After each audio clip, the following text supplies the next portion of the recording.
Listeners of the Randomness of Nothing podcast, this is a very personalized episode that we're airing today, and I think it's very important that you always check on your mental well-being and your interaction with others, because ultimately we have to share this space with each other. And sometimes the number one thing that can hinder ourselves is how we communicate. And this is an expert communicator that we have on this show, Dr. Timerman from Miami, who gives personalized care, who is a licensed therapist, and is also an author, podcaster. What doesn't this woman do? And she's going to give all the insights and tips. Yes, why are we fighting? We're going to give those beautiful insights and actionable steps that you can take when it comes to effective communication and being the best person you can be. Thank you, man.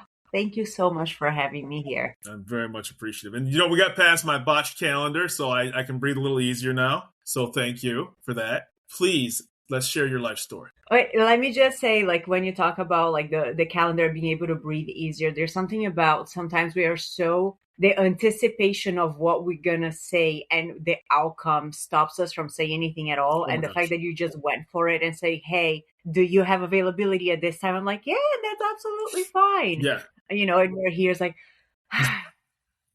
isn't it amazing how you get apprehensive as an adult, right? Like you tell your kids, or if you don't have them, you tell younger people, don't be nervous. But all of a sudden, when it's in your lap, you're like, how do I massage this as an adult, right? I mean, absolutely. If we talk about being depression or anxiety, the hallmark of depression is isolation. Yes. One is heaviness, right? I usually tell my clients, the way that I speak about depression is this 500-pound invisible blanket that's on top of you. And everything that you do, you're walking around heavier. And then all the intrusive thoughts that come of why is it that everybody else seems to be doing everything effortlessly? And for me, it's so difficult. Is all of those thoughts are the extra pounds that we add to that invisible blanket. Yes. Right. Hence, there is a new work on the physiology and the psychology of it. But with anxiety, it's anticipatory thinking. Yes. Yes. And right? it really is. And it'll make you gain weight. It'll make you get sick, and you'll start losing your hair. It's a step-by-step process that it happens to people, right? You may not see it overnight, right? What you start looking at that scale and you start fooling yourself, I didn't really gain that weight. But then next thing you know, the clothes don't fit, so to speak, right? And it can come in different ways. It can come from professional. It can come from personal. It can come from your career. So there are different elements that can be involved in your life. Absolutely. And when we talk about communication, it's not only with others, but with ourselves too, right? How intentional are we in the way that we talk to ourselves about ourselves? Yes. I like the idea of I call it a cognitive balance. If you're going to be your worst enemy, make sure you're also your own best friend. That's beautiful. So don't finish. When you're downloading something and there's that little loop that closes, loop starts. Yeah. Right? The intrusive thoughts, they are involuntary. I did not start bashing myself all of a sudden. It's involuntary. It comes. Make sure that when it closes with a voluntary thought. Right? So you start as your worst enemy, you end as your own best friend. Yes. I thought, and we'll pivot because I think that, and these are lessons that sometimes have to be told to you because, you can get in your own head, but then hearing it from you, you're like, yeah, that makes sense. Sometimes people just generally need somebody licensed to talk to, because you're not going to get these answers just doom scrolling on Facebook or social media. You need to actually sit down with somebody licensed, professional, who can handle the things that you're talking about or thinking about. What I love, even in going back to the IAP model, right, into the book, when I say why are we fighting, and the subtitle is Actionable Strategies for Effective Communication. And as you read through or listen to, because it's also an Audible now, you listen through the strategies that we talk about, or even, and I'll go through the IAP theory itself. It sounds so easy. You're like, how did I not think about this before? Right? But think about walking. You don't think how you walk. You just do. You just walk. Yeah. Right? So there are certain things that we just do because we do. I don't necessarily think about, or didn't before. Now I do. How I communicate. Yes. And how is it that the way that I say things, or it can be received differently, being tone of voice, being language. I'm not a read between the lines person, but I have people who are read between the lines people. And even though there are no lines to read between, what I am saying, it's still read. Right. And I have no idea what's being read. You know what I mean? For sure. For sure. And I thought and we can segue right into that because I thought it was very powerful when I went to your website, right? And it was like, not all actions have universal meaning, right? So like you gave the example of the couple, Laura and John. Like Laura walks away because they're having a disagreement. And her thought was, well, if he wants me, he'll follow me. And his thought process is that, well, she just needs space. And it can be flip-flopped, right? Like we don't always say, but irrespective of that situation, like they're like, you dummy, I wanted you to come comfort me. And then the man in this situation is like, well, you walked away. Like I was like, what did you want me to do? And it can just lead to a completely cataclysmic situation from something like that. For sure. Now I have to say, I was Laura and John was hubby. Okay. Yeah. This was one of the first times that I started to become very aware of the relationship between intention, action, and perception. Right. Because my action was to walk away when we were fighting, which I had done in past relationships, and it hadn't worked. Right. Right? Because like I would walk away and I would wait. And then as I'm waiting, I'm like, I can't believe that and all those intrusive thoughts kind of like come in. And with my partner, it was the first time. I mean, this happened, we've been together almost 15 years. So maybe like 10 years ago. Mm-hmm. And this time, like, I don't know what it was that made him come outside. And I got to explain to him what my expectation was. Mm. And I came from a space of curiosity and understanding how come he behaved as he did. Yeah. And that's when I was like, oh, so my action was subject to interpretation. Correct. I did not understand that before. Correct. And the thing is about it is that it's not, you should never assume how something is going to go based upon how somebody else sees, right? And it's really strange because the human behavior works in very mysterious ways. Like this is how I've always approached myself. I can't cook, bake, make, or create, but I can usually read people. If there's one thing that I kind of have, like I can shake your hand and then I'm like, you really don't like me, and I'm cool with that. Or I'm being totally honest with you. Like the one thing I have is I can tell if I'm not going to get along with somebody really quickly, right? So like I can tell eye contact, I can tell the way their shoulders, I can tell whether they're looking past me or to me. I'm like, okay, well, and it is what it is. I'm a grown man. I'm not going to cry about it. But those things I can subtly really read between the lines, which is why I love doing a show, because I get to keep that circle of people that want to talk to me. You know what I mean? Yeah, I appreciate that, right? One thing that, and I don't know if you've experienced that, but even as it's the first time actually that I think about that with Laura and John's example, is that when you talk to your people that see things your way, they're like, yeah, I can't believe that he didn't follow you. Like it is so like, you know what I mean? Yeah. Which eggs you on even more. Absolutely. And really takes away 100%. The idea that there's a different way of looking totally at the same thing. And he probably goes to his people and they're like, why did she leave the room? Exactly. If you know what I mean? Exactly. Yeah. And the thing is about it is, even as a father, right, 3 daughters, I had to, when they want, then one of them, the oldest one's 12, right? So like, when she's like, Dad, I'm not really feeling you at the moment, you got to like take everything in your mind to be like, you know what, the best thing I can do right now is shut up. The absolute best, even if I'm right, even if I know that you're not listening, I may need to shut up. And then like 15 minutes later, you're having a normal conversation because you curbed your worst impulses to say to keep going, be like, and then you're like, you know what? I'm just going to. I love that. That's the power of pausing. Oh my gosh. Oh, it's hard. It's hard. It's hard. It's very hard. One of the things that I love about the IAP, again, like intention, action, perception, is that it really gets you in the book. If you're listening or if you're reading to it, it talks a lot about self-awareness, understanding how come I see the world the way in which I do? How come I react to things in the way that I do? What triggers me? Does the trigger precede this relationship? Right. Or is it because of the relationship, right? Is my reaction proportionate or disproportionate to what is going on? Yeah. Ooh, let me put that. You are all good, doctor. I don't tell Dr. T. Yeah, no, I almost let it I did not say that I had not plugged the charger, which I just did. Can you imagine in the middle of this, all it just goes, just gone. I know, right? Right. Yeah. Okay, we're good. No, you're good. So as we start to learn more about ourselves and understand that maybe we don't necessarily know how other people react or what is triggering them, it allows us to respond, which is the pause, as opposed to react, which is that visceral thing. I had a client that I was talking to, and she heard her partner say like a half thing, something about like, oh, being alone or whatever. And then the immediate response was like a sassy remark back, as opposed to kind of trying to understand out of curiosity, like, what did you say?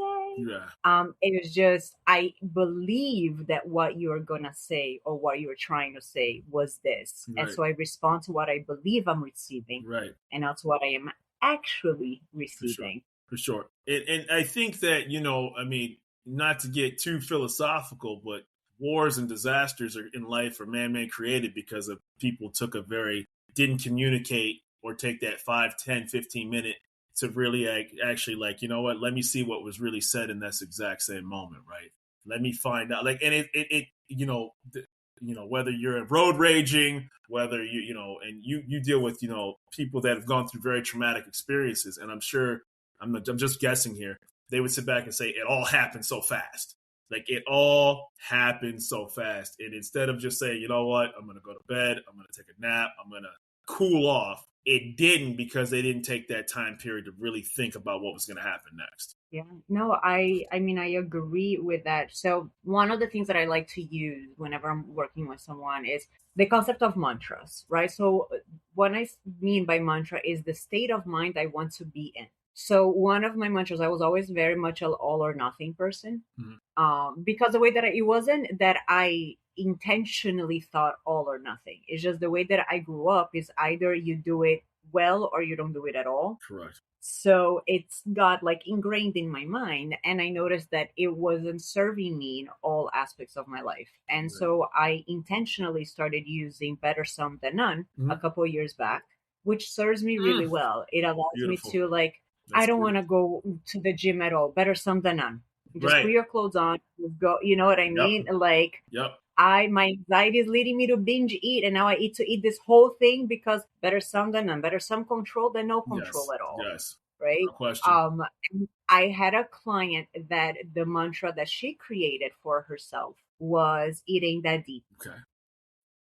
Really? And because so everything was very intense. The way she would receive it was very intense. And so when she started saying "ain't that deep," it allowed her to identify, like, is my response proportionate or disproportionate? Correct. To this. So when you're talking about like the road rage and stuff like that, can you imagine if we're able to say "it ain't that deep"? It ain't that deep. It's not. That deep? And on the flip side to it, in a more humorous manner, like, we've all played sports, we've all been cheap. I don't care if it's chess, right? Even if it's not a physical contact sport. If you've been cheap shotted, you want to get your get back, like, but it could be at the detriment of your team, or you can get docked. Anybody who's ever watched sports, they usually don't get the first person that did it. It's always the person that reacted that gets penalized, right? Like in football, right? Or in soccer. It's not the kid that got, the yellow flag always comes to the kid that reacted, or the person that was antagonizing them. So usually you get penalized because you responded, because you sit back and say, what's the best way to get this person back? I'm going to either A, perform, B, take a moment to assess, or I need to the winning of the game is my get back. The winning of the actual game is how I won. And it's very hard. Like, I'm a big boxing fan. It's very easy to say, okay, this guy hit me after the bell, pop him right away. No, just, it takes patience and true mental help to really actually strength to get to that point. Yeah. No, I agree. It's interesting because one of the things that I've noticed with myself, even in recent interactions where I've learned my boundary, and part of my boundary was like walking away from a relationship. But it was me understanding that I am a sarcastic person. I like sarcasm. I like fun, but it's not for the purpose of being sassy with someone. It's not passive aggressiveness. And it's one thing that I realized, like, there's so many remarks I could have responded, but I don't, because, and even in receiving them, I'm like, see, I don't need it to go into a passive aggressive space anymore. It doesn't serve a purpose in this space. And so it's funny because it shifted my way of being. Before, oh my God, I was great with the sassiness and I was great with the, fast, but it doesn't serve me. No, it doesn't. It doesn't. And so when you're giving, and let's talk about your services, when you're getting people to shift their mind state, like that's a hard thing because they're really bearing their soul, because people have gone through some very traumatic experiences, right? And sometimes they suffer silently, so to speak. And then all of a sudden you start hearing it, you're like, you're serious? You went through that? I would never have known looking at you. And they come from all walks of life, right? Like they're not, it could be somebody in a $500,000 neighborhood, or it could be somebody living in a not so great area. I mean, it's really interesting to see because our triggers, right? They are things that have caused some type of hurt or pain. And our defense mechanisms exist as a way to help protect from the hurt and pain. So walking away, that sassiness, that tit for tat. Yes. There are so many different types of defense mechanisms. And so when we are able to break through some of the defense mechanisms and understand, because I can understand that someone's response is proportionate to their life history. It's just disproportionate to this instance in time. Right. And I really adhere to the belief that I cannot know what I don't know. The same way that you cannot know what you don't know. Right. So, and when I don't know, I act on what I think I know. Exactly. Right. And we start to create a narrative that may have nothing to do with the reason why the person reacted in the way that they did. Yeah. So I think to be able to give context and allow individuals to understand like where I'm coming from, how come I'm reacting in this way. Not too long ago, so one of the strategies of the IAP is, I call it the preamble. There are two functions for the preamble. The first function is when I tell you what I need from you prior to our conversation. So let's say that I am venting about a problem. If I just start venting to you about my problem, what do you tend to do in response? It would be, it depends. I'd start rolling my eyes or try to change the conversation, or if we knew each other well, then we can get to the root cause of it. But for casual, it's going to be like, listen, I really don't want to hear that. So and you have the one, I don't have the mental space at this moment to hear this, right? Two, we tend to, as we're listening to the person without knowing what they want, we're trying to figure out what is it that you want from this. Right. What I would notice a lot is that I would get, like with my sister, for example, she would solve my problem and then I would get defensive about my problem because I wasn't yet ready for the solution, right? Which is frustrating to everyone. Right. So the preamble or the first function is when I tell you, hey, Rashad, I really want to vent. I'm frustrated. You don't even need to pay attention to me. That's, Cliff notes. Do you mind do that right now? Right? Yeah. And you can say, hey, I don't have the mental space for it now. Can we do it later? But it allows for that communication. Like I would do that with my husband. I'm like, you don't need to pay attention to me right now at all. If you think I just need to vent, is that okay? Yeah, like, that's right, fine. right. One of the really cool things when I was doing this is when I observed my husband doing a preamble with a friend of ours, and she had just worked all day. We were visiting. She had worked all day, and she said something about, I think it was Lord of the Rings or Star Wars, which so he was going to give a lesson. He's like, okay, I'm going to say it. And he preambled. He's like, you don't need to pay attention. And the moment he did that, I remember her going like this. And when he finished, she goes like this and she responds and engages. And I paused them after that interaction because I was an observer. And I said, what was about his preamble that impacted his interaction? And she said, when he told me I didn't have to pay attention, I was like, oh, thank goodness. Yes. And I just leaned my head. But then I thought it was so interesting what he was saying, that not having to pay attention allowed me to pay attention. Isn't that crazy? So it's almost like a disarmament, right? So hey, just so you know, I'm pretty sure this little nugget of that I'm going to go on probably won't hold your attention the entire time, but I'm going to, if you're cool, want to stay and listen, it's fine. And And you know what that does? That puts you at ease when you start seeing the person looking at their watch, start texting. You're like, hey, man, I told you. So you're free to walk away at any time. Then there's less awkwardness when they do walk away, right? You know what I mean? And so the second function of the preamble, which is the one I want to touch upon, is when I tell you the intention behind what I want to say before saying it. Absolutely. Especially if I haven't really thought it through and I'm likely going to use like so many words that are unfortunate. Yeah. Yeah. And so I remember going to my husband not so long ago and I said, my preamble is, you cannot know what you don't know. Yes. And so I want you to know what my intrusive thoughts have been. So you understand my response to like certain things. Right. And so in doing that, it wasn't me directly saying, well, this was my response. It was, no, like, let me let you into my head and what's going on. So you have a more comprehensive understanding of what's happening. And then he did a reverse preamble, which he then asked, do you want feedback? Right. Do you want a response? Right. And then that opens up the dialogue, and then there's more of a narrative and a conversation that takes back and forth as opposed to somebody just looking like they're ranting about something. Now, I have a question because you have bilingual services, and we never said the name of your company, so it's Advocate to Create, right? So I want to make clear that for the purpose that I acknowledge the name of your services.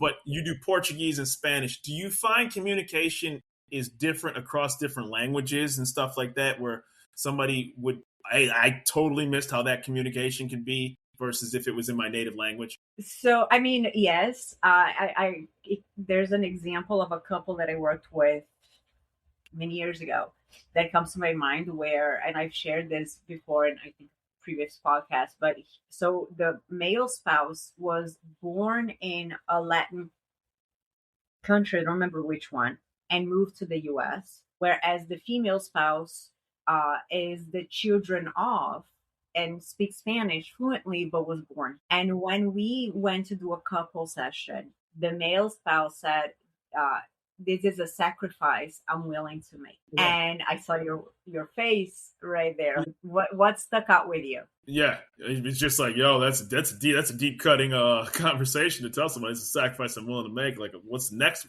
So for her, the way that I understood sacrifício que eu gostaria de fazer, like in Portuguese, sorry, I just like threw out a Portuguese there. The connotation is not negative. The connotation is like, this is something that I'm willing to make. But the word itself, when it came out of his mouth and went into her ears, oh gosh, the word sacrifice had a negative connotation, and her response was proportionate to that. Was like, well, to me, it's an investment, is not a sacrifice. And in that moment is when I was like, that's why I say that the IAP is the Google Translate. Yeah, I'm the Google Translate, and I said, okay, what was your intention behind the word sacrifice, and how did it land to you? Because those two were like, it got misconstrued. Isn't that crazy? Because of the connotation. Yeah, my intention was not to use a negative connotation towards sacrifice, but for you, it was like, hey, I gave up, to be this with you, and you're like, whoa, I just meant that I was compromising, and it's the little one word that completely, people wouldn't even think that they used it. And it shifts so much because there are certain words that have significance to some people, or connotations can be different. The word in English, agitator, is a negative word. It has a negative connotation. Ado in Portuguese is like, oh, you're exciting. You're like, have a lot of energy. Yeah. And my father-in-law went to tell a friend that she's an agitator. So I had to pause at that moment in time because I'm like, the two, it means different. Oh my gosh, that's hilarious. Sound the same. That is so funny. Because I was just about to say, well, and then if he was what if he able to say, yeah, you kind of are actually, you know what I mean? So, but you're glad you said it and I didn't, because I was waiting to say it to you. You know what I mean? But even like so in the book, my language barrier in relationship to my in-laws came about, even though we all speak Portuguese. I grew up, so my parents were divorced. My sister, who's 5 years older, is kind of the one that like the siblings got really close together, and it was us against the world. So we just learned to be very direct with each other. Like I can be super direct with my sister. She can be super direct with me. No problem, and we don't take it rudely, right? We just take it But my father-in-law is the son of a diplomat. Mm. And so his way of communicating, or even my mother-in-law's and my husband's, is Yes. very different. And my directness is received more as Rude. rudeness. Yeah. Yeah. Exactly. Yeah. And so even when we speak the same language, that doesn't necessarily mean we speak the same language. Right. Right. So between my father-in-law and I, it's been so great because I said to him, I will work in softening my approach, but I also need to work on receiving what I say with a softer lens. Right. And there is reciprocity. This is one thing about the IAP that is so important. I cannot be 100% responsible for our communication. Without question. There has to be reciprocity. And that's the thing. Like, don't, and I say this respectfully of anybody, it's like, I will soften my tone, but at the same time, if I'm telling you up front that this is my intention prior to saying it, then that should be enough. Because then at that point, then I just sit back, and then people just clam up. You got anything to say? Nope. Because every time I say, it happens all the time. Because every time I say something, you take it this type of different way, and I'm not meaning that. But this is just, how many times have you heard people and you probably say, well, this is just how I talk. Well, it's like, well, there's a balance to it. There's a nice balance to it. I mean, I agree. I think even in the preamble, I put like that's not a green card for you to be mean to anyone. Right. But so let's say like if a person who talks to me speaks in a very aggressive way, and when we're talking, I understand that it's your passion, but I'm letting you know the way it's received, the way it lands, it's very aggressive. Right. In return, I will strive to receive that way of speaking as passion, but I also need you to be aware. Of course. And then if I am becoming defensive because I'm like, okay, I'm trying to think of it as passion, but it continues to be the exact same thing. If there's no effort to shift, then it feels like there's no reciprocity. Does that make sense? Oh, for sure. Yeah. You can, at some point, you'll just be like, I'm not sure how you thought you were talking towards me, but based on how I received this, it seemed like it was pretty aggressive, and then, you always say like, listen, I'm not overly sensitive, but for some reason, the way you're talking to me is just, I'm not really feeling it. Now, there's something to be said, because I've experienced that a lot, where the way that it's being delivered and the way I believe it's being delivered are different. Sometimes I may not be aware as to how affected I am. And so when I think I'm speaking softly, it's actually coming out as a bark. Right. Right. And the times in which that has happened, I've actually asked my husband to bring it up to my attention so I can become more aware in the moment. Because sometimes, when you clam up, somebody says something or does something and your entire body contracts, it affects your tone of voice. Sure does. And it affects your approach. It sure does. I'm not always aware. And so with awareness comes action. The more I become aware about this, that's why when we talked about pausing, when I pause and I'm able to decontract my body. Oh yeah. My response might come softer. Yeah. And, and I tell people this all the time. I do martial arts. So like the worst thing you can do in martial arts, I have a black belt in karate, is if you get tagged to try to get the get back right away, because that's when you're going to get blasted in the face. Right. Because like, let's say, you'd be like, okay, that was a good shot.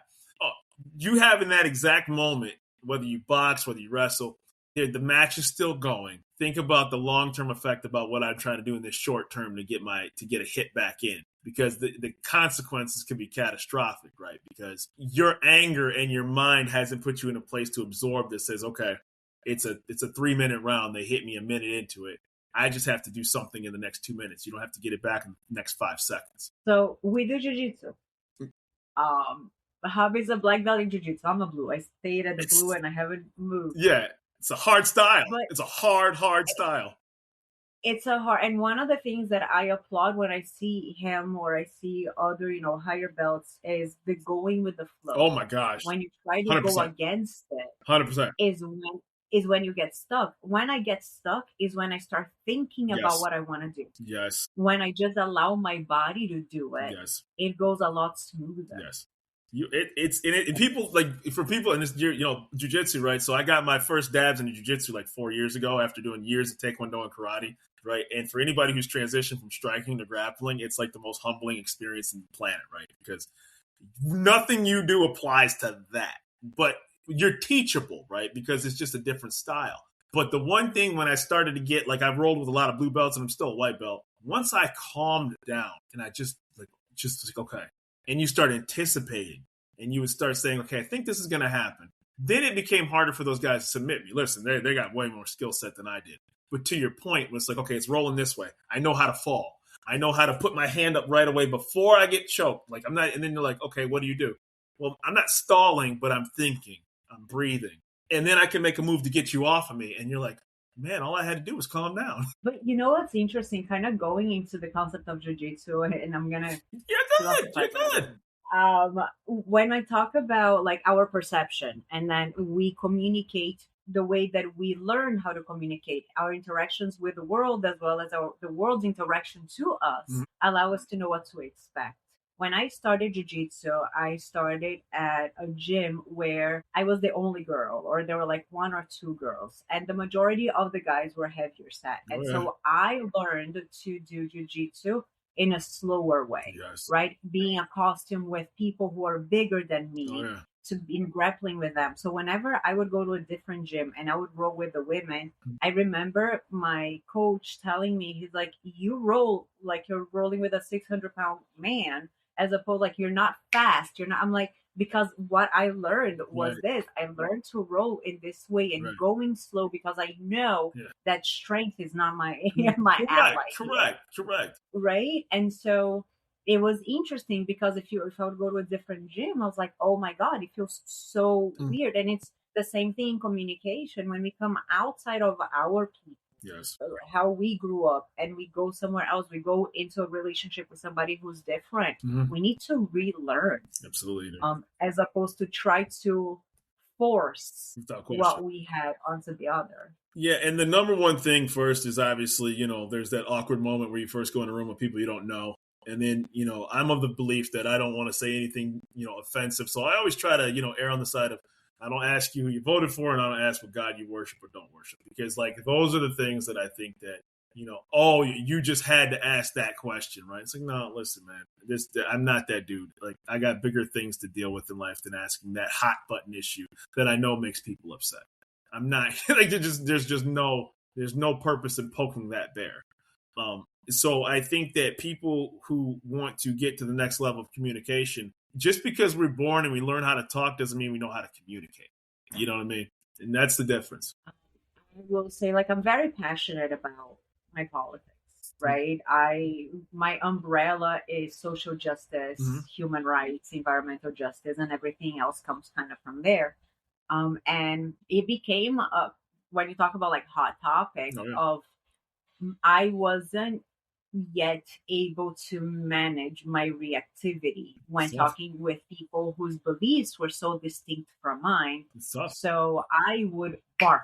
And that was one of the things that I said, like, I can't yet manage. But I remember when talking with somebody who's like a family member and close, and we have different political views. And at one point I used reflecting, which is not, I didn't develop reflecting, but it is in the IAP book, because the science of reflecting is repeating what I heard you say and what I understood from what you said, and giving you the opportunity to tell me if I understood you yet correctly or not. Right. And so when we were talking, I was reflecting and I would repeat back to him what he said and what I understood and say, is that correct? And I did that a couple of times. And then when he was done, I'm like, okay, now I'm going to say my piece and I would like for you to reflect for me. And his wife was like right there, just listening to us. And when I started saying, he wanted to respond. And I said, before responding, can you please reflect? And he reflected, but he reflected on what he thought I was going to say and not on what I actually said. And I remember his wife looks at me and looks at him. She's like, wow, that's not what she said. Yeah, that's amazing. And a lot of the times when we are talking, I want to respond so much to what I believe you are going to say because I'm not really listening. Yep. I've already started my sentence before you finished yours. Right. And then there also is in life people who just want to troll you because they know they can trigger you. Right. So, and those people exist. You can go on the internet and anybody who has 10 seconds to go online can find out that, like, you know what? I know this makes Dr. T upset. I may be on our friends list or somewhere down there. I'm just going to post this because I know that it'll show up on her feed and this is going to make you upset. And everybody's got in their feelings at one point, and you just have to sit back and say the intention of this person was nothing more than they were bored and they just wanted to make me upset. Unfortunately, there are people that take satisfaction out of so many different things, and I think it becomes I cannot control how others act or react. I can only control how I act and react, and sometimes I'm gonna fall for it because it's bigger than I could have anticipated, and I wasn't able to control myself at that moment. And sometimes I'm able to have my boundary with myself and just mastering yourself is one of the most difficult things you can do, right? Oh my. It really truly is, right? And I can't. One of the reasons I started this show was because I had to ask myself, was I using my full potential? Was I exploring things that always made me curious? Was I willing to step? Like, I'm a social loner. I love to learn and I talk a lot, but I don't hang around a lot of people, right? So I kind of have that duality where, like, when you see me, I can talk a lot, but I don't hang out with a lot of people. That's just kind of who I am. I've always kind of been that kind of person, right? And I don't get lonely. I'm just like, hey, man, I'm just Rashad. I don't have to. Exactly. Like, hey, listen, even in college, like, I'm not, I don't want to pass judgment. They were like, you want to join a fraternity? I'm like, nah, it's not for me. It's just, it's not, I can't be around y'all all the time. Right. But that's a different story. I turned out well, life is good. But the show was my way of networking. My show was my way of exploring and interacting because I knew that circle that I was going to get were the people that I truly wanted to talk to all the time, such as yourself. Like, I'm creating a space for what I want to have. Exactly. And then I'm trying to follow your IAP model, You're so good for my ego. No, but I mean, I love it, and I love to be able to have these conversations. And the fact that it's not just that you created something for self, but you created a platform that allows for conversations for other people. Yeah, thank you. Right, to be able to have this space, and I think that that's wonderful. Creating platforms that gives voice to those, and one of the reasons that my firm is called Advocate to Create is a way of you finding your own voice. Like, I lost my voice when I first moved to the US because I didn't speak English and I couldn't communicate, couldn't interact, and I felt like I lost my voice. I couldn't talk to anybody, and it was just really difficult. And so finding my voice has been such an imperative thing. And I think part of finding my voice, I had in a podcast, somebody asked, what does that mean? And I think that finding my voice for me is I'm okay with being wrong. Exactly. And I am also, I don't need to be sassy. I don't need to do low blows because they don't serve me. And I'm fine with that. Exactly. And I think to help people find their voices, part of the IAP is like helping you identify, like, how come I am the way that I am and I do this way, and why am I constantly misunderstood? So what can I do differently if I'm constantly understood, and what can I ask of others to help understand me better? Absolutely. And it's all about personal growth. Now, I always ask every guest this, not because you need me, but for the purpose of the show.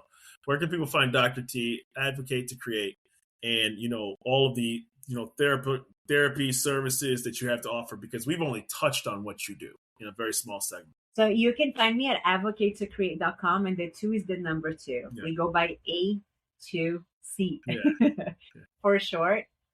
You can find me on Insta, on Facebook, on LinkedIn. But yeah, if you go to advocatetocreate.com, you can find my book there. You can find different podcasts where I'm talking about different things. I provide services. I'm licensed in Florida. So direct therapy, I only do it in Florida. But speaking engagements, consultations, trainings, I do all around. I do it all over. For sure. But that's how you can find me. And, and I think that I've always said this, to a lot of people, but I need to follow up better on my end. I really want to do a part 2 because I think that there's a lot of in-depth, not more, about some of the more serious things that you can help people with in a very professional way that, only you would be more qualified to speak on than myself. So I want to thank you for taking your time out of your busy schedule to be on the show. Of course, and I would love to do a part 2 with you. I will share with you that I just started working on the second book. That's awesome. And yeah, hopefully we can do a shameless plug for all your books too, because, if there's somebody you can help, I saw you on Amazon, 5-star reviews, and your services speak for themselves. So thank you very much for your time. Appreciate you. Thank you. And keep up with the jiu-jitsu, because like I said, anybody who's ever taken, my God, it's a hard style. Oh my gosh. We got Matt to the garage. Oh my gosh. Yeah. I mean, and like the funny part about jiu-jitsu coming from karate, right? And I respect all martial arts, but it was hard as a karate practitioner to transition to that, because you can see like when something's happening in karate, like because they're standing up. You're like, what is that person doing? And then next thing you know, you're down there and you're just drowning, right? And then you're like, yeah, it's nap time, sleep, right? And you're like, you see those little funky stars and you're like, whoa, I got tapped out, right? Or when somebody wraps their legs around you and you're like, I can't move this person off of me and I cannot believe this. If there's one thing with jiu-jitsu that I really do like, it's the little not strong guy, right? So because it's not about strength, and different from like, I love lifting weights. Like my mental health is a lot like going to the gym, and the harder it is when you're doing it right. In jiu-jitsu, the harder it is, you're doing it wrong. There's no weight or treadmill that can apply to that, right? The only thing that teaches you is physical discipline to get to that. But like when I started actually training into it, and I haven't been there in a while because life happens, but like I haven't been there about 2 months. When I first went there, it was the most eye-opening experience. But I kind of should have known because I did judo in college for a semester, right? But like I was like, oh my God, I'm getting absolutely murdered here. But I love it. I absolutely love it. Right? It's a weird dichotomy. So hey, somewhere between Detroit and Florida, we're connected by martial arts. So thank you. Oh, yes. Dr. T, I appreciate your time. Thank you so much.